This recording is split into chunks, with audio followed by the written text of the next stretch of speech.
Welcome to my दोस्तों।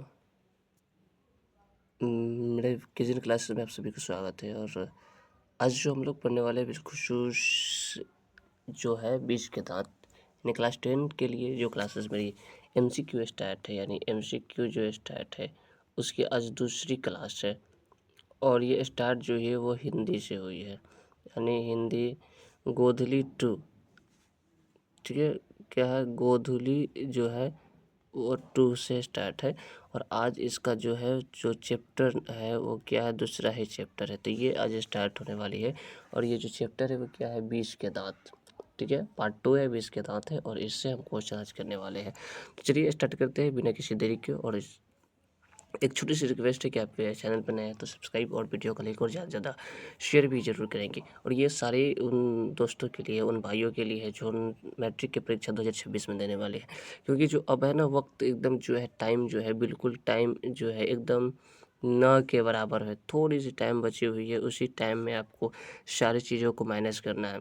इसलिए आप इस चीज़ को एकदम ध्यानपूर्वक समझेंगे और अच्छे से इस चीज़ को कवर करेंगे। तो चलिए स्टार्ट करके आज का फर्स्ट क्वेश्चन। और फर्स्ट है कि बीज के दांत शीर्षक कहानी के कहानीकार कौन है। हम पहले बात बता दें कि ये 30 प्रश्न का सेशन है, 30 क्वेश्चन का सेशन है। और आप अगर आपकी तैयारी कितने हैं आप इस 30 प्रश्न में समझ सकते हैं। आप इसकी 30 प्रश्न को अगर 30 में 30 कर देते हैं तो यानी आपकी प्रश्न आपकी तैयारी एकदम परफेक्ट है। क्योंकि ये क्वेश्चन है एग्ज़ाम के लिए बहुत ही महत्वपूर्ण है। और इसमें से 30 ये सब मतलब सारे क्वेश्चन एग्ज़ाम में पूछने वाला ही क्वेश्चन है। तो चलिए स्टार्ट करते हैं। और अब इसके बाद शीर्षक कहानी के लेखक कौन है। और ये क्लास फिर करेंगे लाइव, बहुत जल्दी लाइव होने वाली है, टेंशन नहीं लीजिएगा। उसके लिए भी हम लोगों ने कुछ टेक्निकल इशू हो गई है, क्योंकि बोर्ड तो है नहीं, डिजिटल बोर्ड नहीं है, मोबाइल के थ्रू इसको हम लोग लाइव करते हैं। और वही लाइव में थोड़ी प्रॉब्लम हो गई है। चलिए स्टार्ट कर रहे हैं। तो इसका जो आंसर है, और आंसर हम शो कर रहे हैं, आंसर है और आंसर है डी, यानी नलिन बिलोचन शर्मा। इसका करेक्ट आंसर है, राइट आंसर है डी, यानी नलिन बिलोचन शर्मा। आज का दूसरा क्वेश्चन है और आज दूसरे क्वेश्चन की तरफ हम बढ़ते हैं। आज का दूसरा क्वेश्चन है गिरधर लाल कौन है। ठीक है, अब गिरधर लाल कौन है। ऑप्शन ए कासू का पिता, बी मदन का पिता, सी रजनी का पिता, डी शेफाली का पिता। अब इसका करेक्ट आंसर कमेंट बॉक्स में देंगे। तो हम इसका आंसर शो करते हुए, इसका आंसर जो है बी, यानी B is the correct answer, यानी मदन का पिता। इनके जो ये गिरधर लाल कौन थे, मदन के पिता। और अगले क्वेश्चन की तरफ बढ़ते हैं। और अगला क्वेश्चन है, किसी भाई को अगर PDF चाहिए तो टेलीग्राम पे जाइए, KGN GS क्लास आप सर्च करेंगे, वहाँ से आपको इसका पूरा PDF आपको मिलेंगे। और उसका लिंक इस वीडियो के डिस्क्रिप्शन में डाल दिया जाएगा, आप वहाँ से भी आप इसका डाउनलोड कर सकते हैं। मदन ने कासू के पिता का सॉरी मदन ने कासू के कितने दांत तोड़े थे। जो मदन थे वो कासू जो थे उनके कितने दांत तोड़े हुए थे। तो ये ऑप्शन है 1 3, बी में एक और सी में 2 और डी में 4। तो इसका जो करेक्ट आंसर है, और वो करेक्ट आंसर है सी, यानी 2, यानी इसका सी इज़ द करेक्ट आंसर, यानी 2। आज का अगला क्वेश्चन है कि नलिन बिलोचन शर्मा माता जी का नाम क्या था। यानी नलिन बिलोचन शर्मा जो थे उनकी माता जी का नाम क्या था। इनके पिताजी का नाम हमने पहले ही देख लिया, वो क्वेश्चन 1 में हमने देखा कि ये गिरधर लाल कौन थे। यानी तो वो जो गिरधर लाल थे वो मदन के पिता थे। और अब हम चलिए अगला क्वेश्चन तो ये शो है, यानी 2 इसका भी हो गया।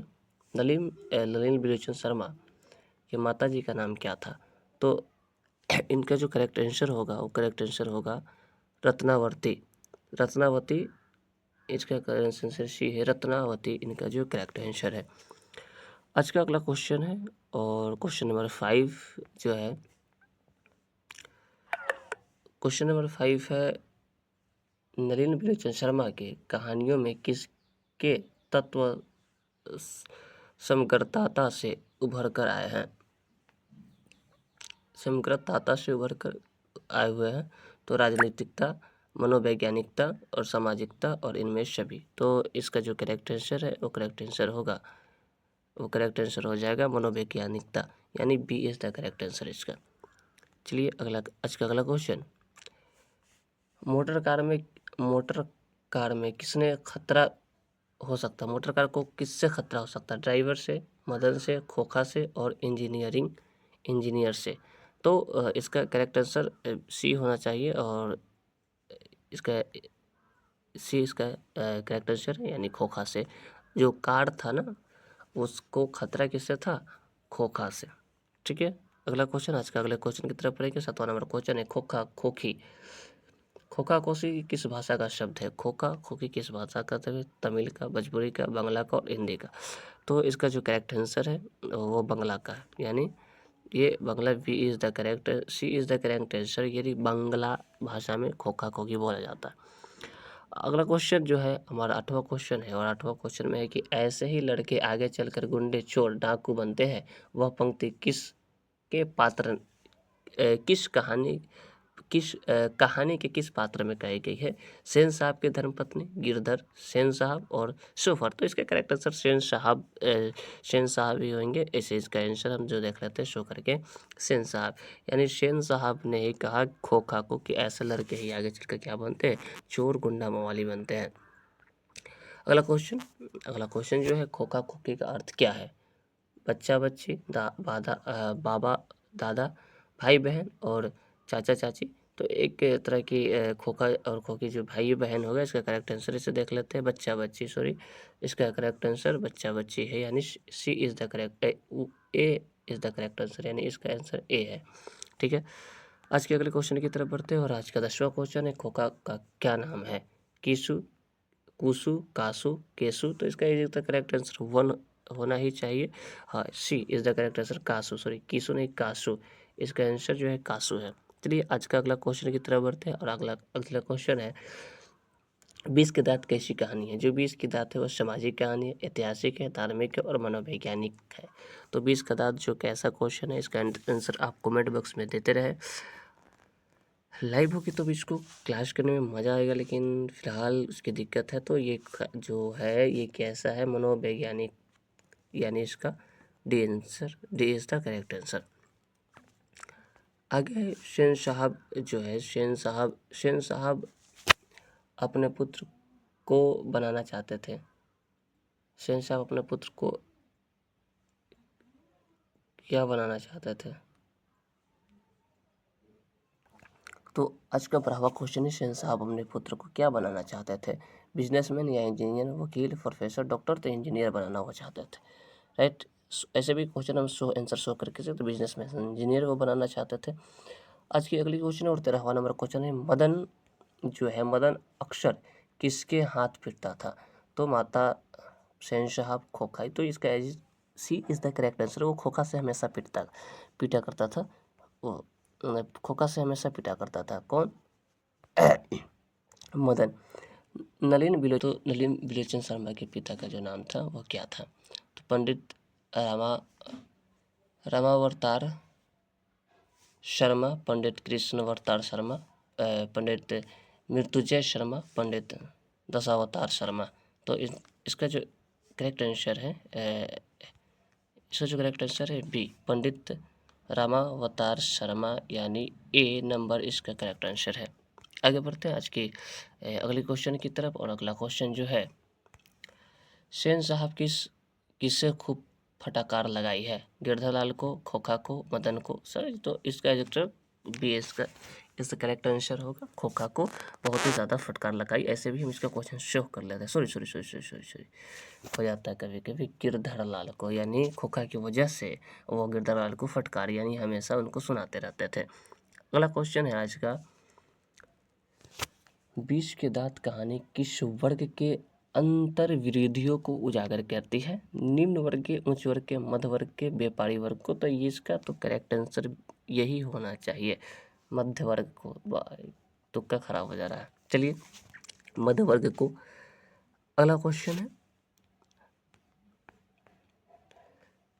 कासू मदन के साथ किस खेल में शरीक होना चाहता था? फुटबॉल के खेल में, हॉकी के खेल में, बैडमिंटन के खेल में और लट्टू के खेल में।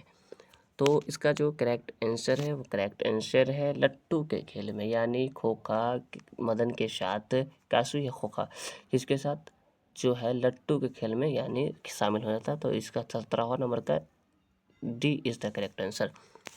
अगला क्वेश्चन आज का जो 18वां क्वेश्चन है, शेन साहब किस व्यंग एटकर रह गए? किस व्यंग से एटकर रह गए? पत्रकार महोदय व्यंग से, मुखर्जी साहब के व्यंग से, सिंह साहब के व्यंग से और गिरधर लाल के व्यंग से। तो इसका is the correct answer D होना चाहिए। ऐसे हम इसको शो करके देख लेते हैं, पत्रकार महोदय से, यानी पत्रकार महोदय से वो व्यंग रह गए। चलिए अगला क्वेश्चन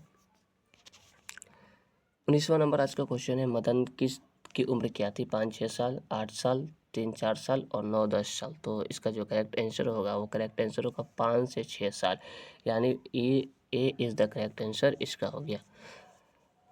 भाई मेरे जो वीडियो को देख रहे हैं उनके लिए बहुत ही महत्वपूर्ण है, एग्ज़ाम में पूछेंगे 2024 के लिए बहुत ही ज़्यादा इम्पोर्टेंट ये सब सवाल होने वाले हैं। इसलिए आप प्लीज़ इसको सब्सक्राइब करें, लाइक करें, शेयर करें और आप खुद इसको करके देखें कि आपकी जो है कितनी आप इसका आंसर दे पा रहे हैं। मदन किसका पुत्र था? मदन जो पुत्र था वो शेन साहब का पुत्र था। इसमें कोई इधर से उधर करने की ज़रूरत नहीं, आप शो करके भी दे। सॉरी, मदन गिरधर लाल का पुत्र था। चलिए आज का अगला क्वेश्चन जो है, अगला क्वेश्चन है, नवीन विलोचन शर्मा पटना विश्वविद्यालय में हिंदी विभाग के अध्यक्ष कब बने थे? बहुत ही इम्पोर्टेंट वेरी आई क्वेश्चन जो है एग्जाम में बहुत ही महत्वपूर्ण है। वो कब जो पटना विश्वविद्यालय के हिंदी विभाग के अध्यक्ष बने? तो इसको क्वेश्चन का आंसर कर रहे हैं, D is the correct answer, सन 1959 में। ठीक है, और आज का अगला क्वेश्चन की तरफ हम बढ़ते हैं। और आज का अगला क्वेश्चन जो है, 22 नंबर, नलीन विलोचन शर्मा का जन्म कब हुआ था? ये भी महत्वपूर्ण क्वेश्चन है, इस तरह के क्वेश्चन एग्जाम में पूछे जाते हैं। तो इसका भी शो करते हैं और इसका भी sorry B is the correct answer, 18 फरवरी 1916 को इनकी जन्म हुई थी। अगला क्वेश्चन की तरफ इसका 23वां क्वेश्चन है, 23वां का नलीन विलोचन शर्मा की मृत्यु कब हुई थी? इसका भी आंसर शो करते हैं, 12 ए इज द करेक्ट आंसर, 12 सितंबर 1961 को इसका जो है जन्म में मृत्यु हुआ था। अगला क्वेश्चन है, अगला क्वेश्चन, नलीन विलोचन शर्मा का जन्म कहाँ हुआ था? पटना, गांधी घाट, कृष्ण घाट, बदर घाट और रानी घाट। तो इसका जो करेक्ट आंसर है वो सी इज द बदर घाट करेक्ट आंसर। और 25वां नंबर है, दृष्टिकोण किनकी रचना है? रामावर्त शर्मा के, नलीन विलोचन शर्मा को, मोहन राकेश को, प्रेमचंद्र को। तो इसका जो करेक्ट आंसर है B is the Nalin विलोचन Sharma का जो क्या है ये दृष्टिकोण की रचना की है उन्होंने। चलिए आज का अगला क्वेश्चन की तरफ बढ़ते हैं और 26वां क्वेश्चन है, लड़कियां क्या है? कठपुतलियां है, किसे इस बात पर गर्व है? लड़कियां क्या है? कठपुतलियां है, इसे किस बात है? ये बहुत ही इंपॉर्टेंट है ये क्वेश्चन, ये तो समझोगे छप ही गया, ये पेपर में आ गया भाई। ये ऐसे ऐसे क्वेश्चन को छोड़ने वाला नहीं है। भाई बहन को, चाचा चाची को, मामा मामी को और माता पिता को। तो इसका इज द करेक्ट आंसर है माता पिता को, सबसे ज़्यादा माता पिता को, D is the correct answer, इस बात से गर्व है। 27वां नंबर क्वेश्चन, मोटामोटी 30 क्वेश्चन है, आज 27 तरफ क्वेश्चन की तरफ हम लोग बढ़ चुके हैं। भाई शेयर करते रहो। कौवा की जमात में शामिल होने के लिए कौन ललक गया?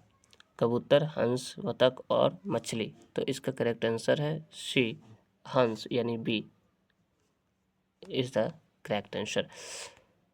आज 28वां क्वेश्चन और हम लोग बिल्कुल अंतिम क्वेश्चन की तरफ बढ़ रहे हैं। और किसके अनुसार सेनों ने सिद्धांतों को बदल दिया? सेनों ने सिद्धांतों को बदल दिया किसके लिए? तो इसका जो करेक्ट आंसर होगा वो करेक्ट आंसर होगा, वो आंसर है खोखा के अनुसार उन्होंने अपने सिद्धांतों को बदल दिया।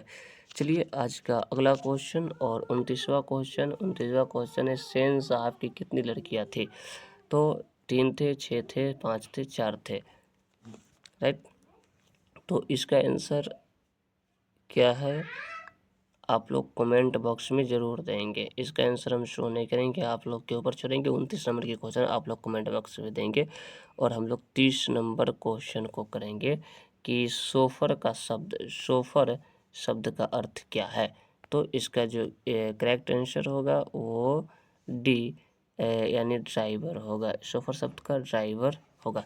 तो इस तरह के सारे क्वेश्चनों के लिए आप मेरे चैनल को सब्सक्राइब करें, वीडियो को लाइक करो, ज़्यादा से ज़्यादा शेयर करें। जो भी मेरे दोस्त, मेरे साथी, मेरे भाई मैट्रिक की परीक्षा की तैयारी कर रहे हैं और उनकी तैयारी मुकम्मल हो चुकी है और वो चाह रहे हैं कि P/Q कवर करें, तो आप मेरे इस चैनल को सब्सक्राइब करें और आपको सारी क्वेश्चनों को यहाँ से कराई जाएगी। चलिए मिलते हैं फिर अगले वीडियो के साथ। तब तक ले आप तंदुरुस्त रहे, अच्छे से रहे, पढ़ाई बढ़िया से करें।